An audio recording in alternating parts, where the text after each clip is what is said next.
That's my family and some staff standing up. You know, they So, great job, you guys, on the 1 minute. That, to tell you the truth, oh, there's so many of you. The thing I've been the most nervous about this morning is what I was going to say before I said what I'm going to say. And Blake, you're so funny.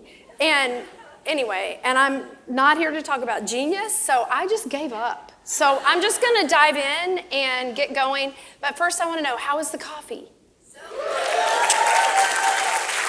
Great job, great job. Okay, I'm going to just start. One day I took my Somali friend, Amina, to Dancing Goat's Coffee in bustling, bright Decatur. That's just 4 miles down the road from where we live in what some might call blighted Clarkston. Amina speaks 9 languages, and victim isn't one of them. In fact, she kind of wears herself out caring for victims. That's why I thought going to a refuge of a coffee shop that day was a good idea. So we sat on soft leather sofas, drinking our cappuccinos. Mine was a caliente cappuccino. I don't think it's always on their menu, but if you ask for it, they'll probably make it for you. And Amina said something to me that I will never forget. She looked around, and she looked at me, and she said, "Kitti, there will never be anything like this in Clarkston." And she would be right? I mean, Starbucks isn't chomping at the bit to build in places like Clarkston. And that moment for me is something I've come to call a compassion ambush. Because I think that's what compassion does. I don't think you can put it on your agenda. You can't manipulate it. You can't orchestrate it. You just have to be open to it. And under the right conditions, it can sneak up on you unawares, it can dive bomb you, and it can sometimes obliterate your heart. I guess you could say it was a series of compassion ambushes that led me to start Refuge Coffee.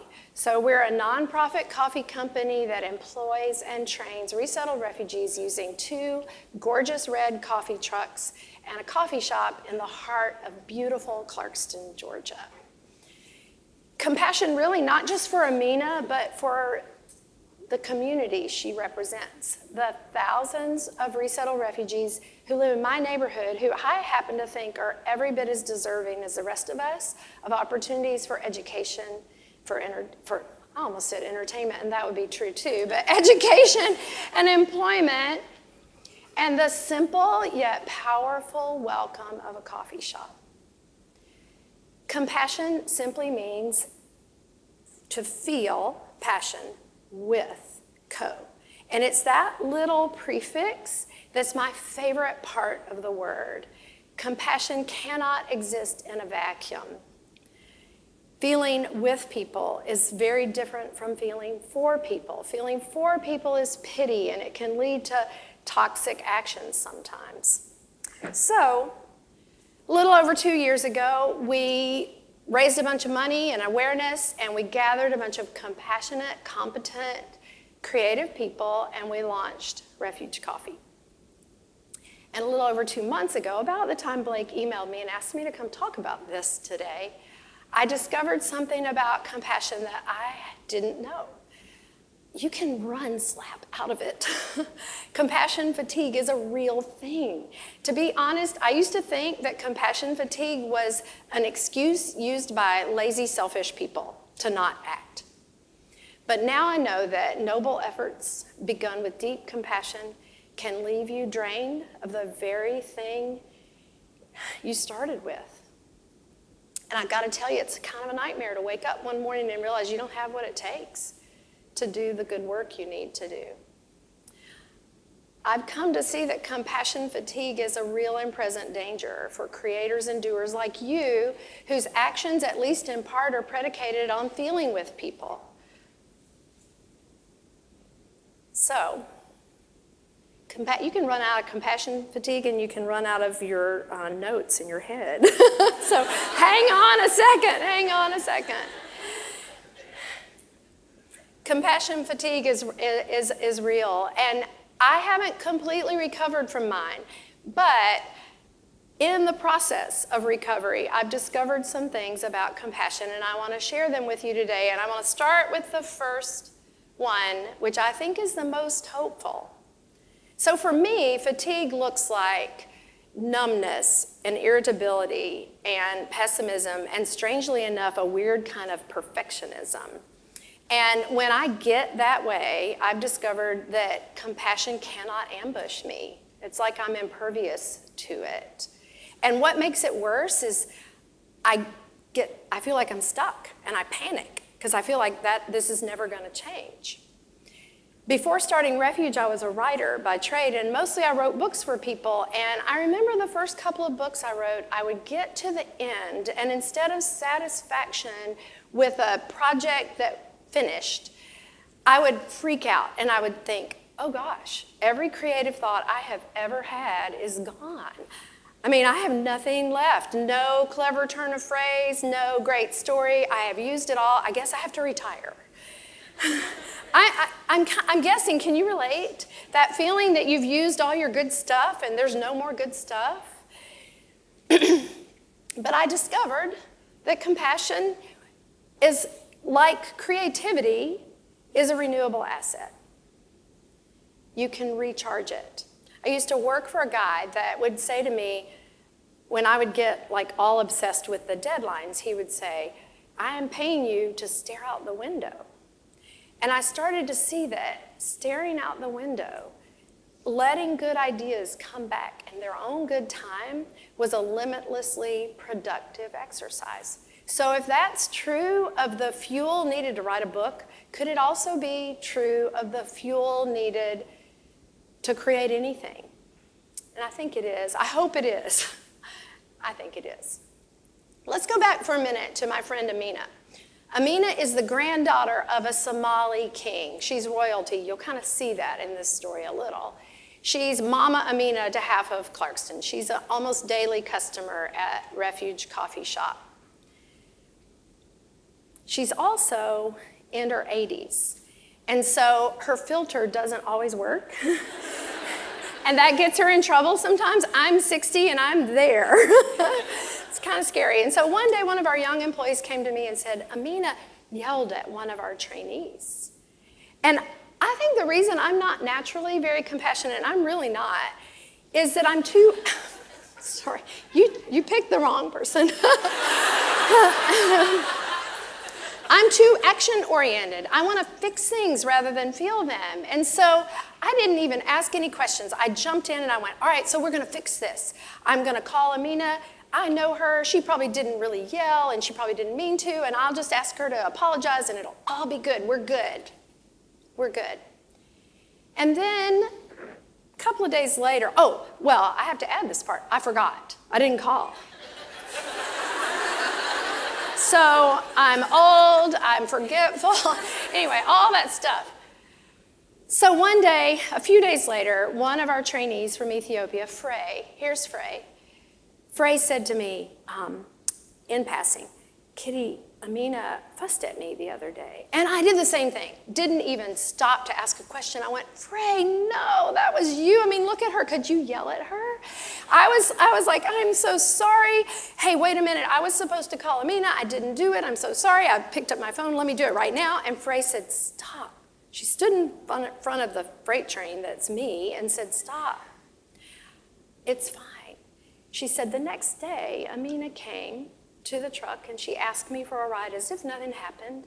And I gave her a ride around town and I heard her story. And I wept. And I understand her now. I know her. I understand her. It is all good. That reminded me of the first time I heard Amina's story. My husband Bill and I had lived in Clarkston 1 week, and a friend brought her to our house. As a young wife and mother, Amina committed a crime that's punishable by death in parts of her country. And so she and her husband and kids fled to Ethiopia. By the way, the crime was that she became a Christian. And the Ethiopian church took her in and gave her shelter, and their family thrived there. They had more kids, so they had 10 total. They had land, they bought businesses, they did well. And years later, Amina's husband died, and the whole family went back to Somalia. And on the day after the funeral, some local rebels showed up with guns and knives and machetes and killed everyone there, including Amina's family. The Red Cross came to bury bodies and discovered that Amina had a pulse. And so she began a typical refugee journey through Burundi and Kenya and ultimately to the front doorstep of an apartment in Clarkston with a cheap cell phone and enough money to last 3 months. Compassion ambushed Frey at a time when I just wanted to fix stuff on the surface. And I'd have to say, that's how our team works.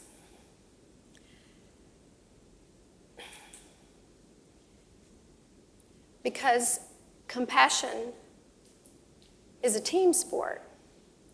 It's really, we bring a unique set of gifts and skills to the table, but we also each bring the capacity to show compassion when it's needed, when I maybe don't have it in me, because compassion is just too big to do by yourself.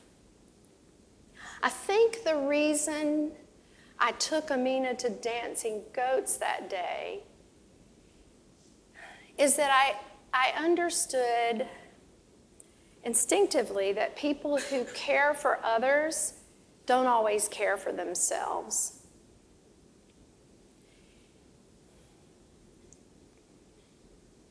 I left out a whole part of this story, but that's okay, isn't it?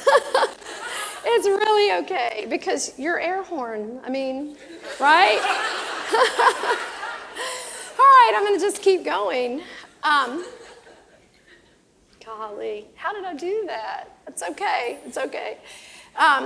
Yeah, people who care for others don't always care for themselves. The day I took Amina to Dancing Goats, we had barely gotten out of Clarkston, and we saw flashing blue lights. And Amina said, "Kitti, pull over. They're pulling over that man, and we have to help." And I never knew who she wanted to help. It was either the police officer who was her friend, I'm sure, or the man they pulled over who was probably also her friend. And I just put my foot down and said, "Yeah, not today. Not today. Let someone else help today. We're going to go get coffee." And I have learned to say those words to myself. Not today. We're going to go get coffee. Let someone else help today. Even though I love the rush of being on the front line. I love the exhilaration of starting something new and mixing it up and being in the middle of it all the time. Part of me kind of craves that. My husband has said about Refuge, God made the wave and you just got on the surfboard. And I love that picture. But I've also learned that God made the low tide. And he made the still water. And sometimes I need the ignobility of a surfboard. Not a surfboard, of a pontoon boat. See, I can't even say it. In my drive to create refuge for others, I sometimes don't seek it for myself. Now, I'm really grateful that over the years, people have taught me and modeled to me really good habits. So most mornings, I get up every morning and I spend a little time in prayer and a little time reading scriptures and being still. I start my day that way, and my husband and I go on regular dates with each other. We find time for refreshment. it's not really rest because we have 8 grandchildren, but for refreshment with our kids and their kids and with our friends. I read good books, I exercise a little, I go on walks, all that stuff that's tried and true, and I still believe it helps us to refuel. But what I've discovered lately is that I need more of that rather than less, because greater depletion calls for greater retreat. Another way to say it would be that self-compassion is essential for sustained other compassion. And for me, a raging extrovert who could barely stand to sit in here with nobody in here and had to go out and like visit with all you guys because I could hear you, sometimes that self-compassion has to look like being alone. But there's one common denominator I've observed in every compassion ambush I have ever experienced. Humans. Compassion doesn't ambush me when I'm reading a blog post, or writing one for that matter. It doesn't ambush me when I'm studying the statistics or reading the news even about the refugee crisis. I love to write creatively about Clarkston, but my own creative process doesn't stir up authentic compassion. I think the only condition for real compassion is proximity to real people. I think that's the beauty of Refuge.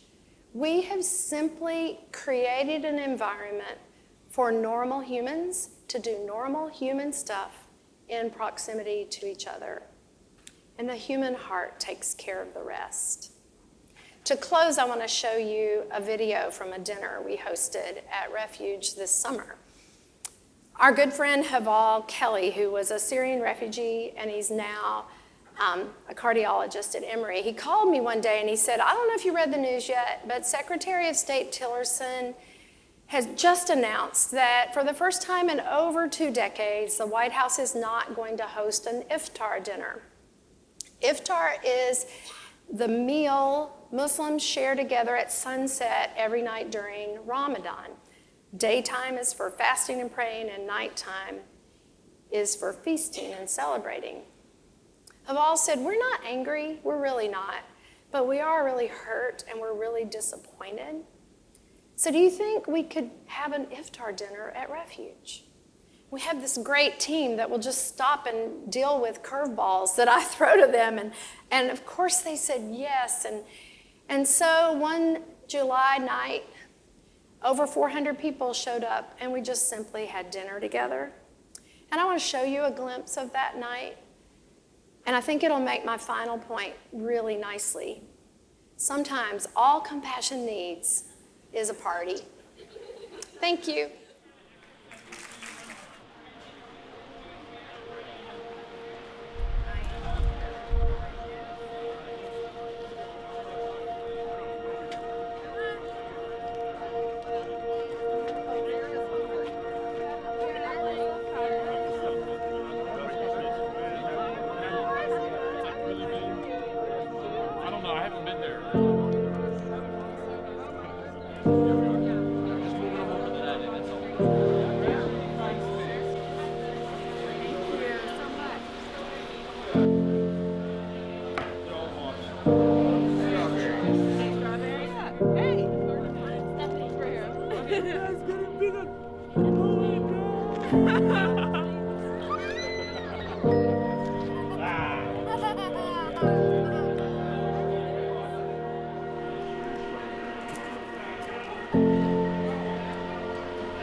All right. Thank you, Kitti.